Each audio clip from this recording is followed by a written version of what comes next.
కొంగకొక చెరువని లేదు, కోమటికొక ఊరని లేదు అంటున్నారు మన ట్రేడ్ పండితులు. రీసెంట్గా కొత్త సనాతన బాబా నారద బాబా అంగుళం గురించి, ఆయన తెలివితేటల గురించి నిన్ననే మాట్లాడుకున్నాం.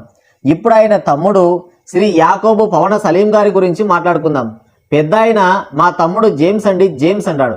మధ్యలో ఆయన మా తమ్ముడు డెలివరీ అయినప్పుడు మా అమ్మ పురిటి నొప్పులు పడలేదు అంటాడు. ఇక ఈ యాకోబు పవన సలీం గురించి మనం ఎంత చెప్పుకున్నా ఇంకా ఎంతో మిగిలే ఉంటుంది. భవిష్యత్తు చెప్పిన బ్రహ్మేంద్ర స్వామికే ట్యూషన్ చెప్పే రకం. మాయల పకీర్ లాగా రోజుకో వేషం వేస్తాడు. ఎక్కడ మీటింగ్ పెడితే అక్కడే పుడతాడు. ఆ సందులోనే పెరిగాను అంటాడు. కొండ వంగదు, సముద్రం సంకనాకదు అంటాడు. అన్నింటిలో ఆయనే ముందుంటాడు. కూతకు కర్ణమే కానీ రాత కర్ణం కాదు. గొడ్డు మాంసం తినడం తప్పు కాదు అంటాడు. అక్కడ తిని ఇంటికి పార్సిల్ తీసుకెళ్లి అటు నుంచి అటే ఇజ్రాయెల్ పోతాడు. నేను ఇజ్రాయెల్లోనే పుట్టాను, బెత్లెహేం వీధుల్లోనే ఆడుకున్నాను అని బాప్టిజం కూడా తీసుకుంటాడు. ఇప్పుడు పుట్టి తప్పు చేశాను, 2000 సంవత్సరాల క్రితం పుట్టి ఉంటే యేసుకి సిలువేసినప్పుడు ఆ మేకులు పీకేసేవాడిని అంటాడు. అక్కడ రెస్పాన్స్ సరిగ్గా లేదంటే ఇదేదో వర్కౌట్ అయ్యేలా లేదే అనుకుని గడ్డమెట్టు పెరిగింది, గొరిగితే బ్లేడ్ బొక్క, కాస్త జుట్టు పెంచి సనాతని అంటే సరిపోద్ది అని బాబా అవతారం ఎత్తుతాడు. ఎప్పుడు పని చేత కాకపోతే అప్పుడు మెట్లు కడుగుతాడు. రీసెంట్గా పంజాబ్ వెళ్ళాడు. కుల విద్యకు సాటి లేదు గువ్వల చిన్న అన్నట్టు పంజాబీ వేషం వేశాడు. పంజాబ్లో కూడా మాట్లాడాడు.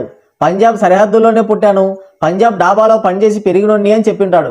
దుగ్గిరాల గోపాలకృష్ణ గారు పుట్టిన నేల సార్ ఇది, కొండ వెంకటప్ప గారి నేల సార్ ఇది. మేము చూసిన భగత్ సింగ్ సార్ మీరు, మేము చూసిన సుభాష్ చంద్రబోస్ సార్ మీరు. అలా కాదు తల్లి, మేము చూసిన ప్యాకేజీ స్టార్ సార్ మీరు, మేము చూసిన జెండా కూలీ సార్ మీరు, ఎన్నో రాష్ట్రాల్లో పుట్టి పెరిగిన మతిమరుపు పొలిటీషియన్ సార్ మీరు, లక్ష పుస్తకాలు చదివి 10 పాస్ కాలేని లీడర్ సార్ మీరు, ఫ్లాప్ సినిమాలకి కొంపలందించిన హీరో సార్ మీరు అని అలా చెప్పాలి తల్లి. ఎంత కాన్ఫిడెంట్ గా చెప్తుందో చూడు. ఇంకో 15 ఏళ్ళు మీతో జెండా మోయించడంలో తప్పే లేదు. మాట్లాడితే 2 లక్షల పుస్తకాలు సిదిగానని బుక్కులన్నీ సంకలో వేసుకొని తిరుగుతుంటాడు. IAS కి ప్రిపేర్ అయ్యేవాడు కూడా అన్ని పుస్తకాలు పట్టుకొని తిరగడు. ఎవరి జీవితంలో అయినా 1-2 క్యారెక్టర్లు ఉంటాయి. ఒకటి మంచోడవక ముందు, 2 మంచోడైన తర్వాత. కానీ అదేంటో తెలియదు. వీళ్ళ ఫ్యామిలీలోనే ఇన్నిన్ని పాత్రలు ఎలా వస్తున్నాయో అర్థం కాదు. ఒకసారి సనాతని అంటాడు, ఇంకోసారి నా పిల్లలకి బాప్టిజం ఇప్పించాను అంటాడు, ఒకసారి నాకు గొడ్డు బిర్యానీ, గొడ్డు మాంసం అంటే చాలా ఇష్టం అంటాడు, హిందీని మనపైన బలవంతంగా రుద్దడం ఏంటి అంటాడు, మళ్ళీ అంతలోనే హిందీ మన పెద్దమ్మ భాష అంటాడు, మా అమ్మని తిట్టావు, లోకేష్ నిన్ను వదిలిపెట్టను అంటాడు, మళ్ళీ వాళ్ళని వదలకుండా తిరుగుతాడు. వాళ్ళు ఎక్కడ వదిలించుకుంటారో అన్న భయంతో ముందే ఇంకో 15 ఏళ్ళు నేను జెండా మోస్తాను అంటాడు. హిందువుల వల్లే గొడవలు అంటాడు. నేను నికార్సైన హిందువును అంటాడు. నాకు సినిమాలపైన ఇంట్రెస్ట్ లేదు, సమాజానికి ఏదన్నా చేయాలని అంటాడు. ఒక హిట్ పడితే ఇలాంటి డైరెక్టర్లు ఉంటే నేను రాజకీయాల్లోకి వచ్చేవాడినే కాదంటాడు. ఫ్లాప్ సినిమాకి 1000-1200 టికెట్ రేట్లు పెట్టి నాకించిందే గాక మీ కోరిక మేరకే మీకు బొక్క పెట్టాను అంటాడు.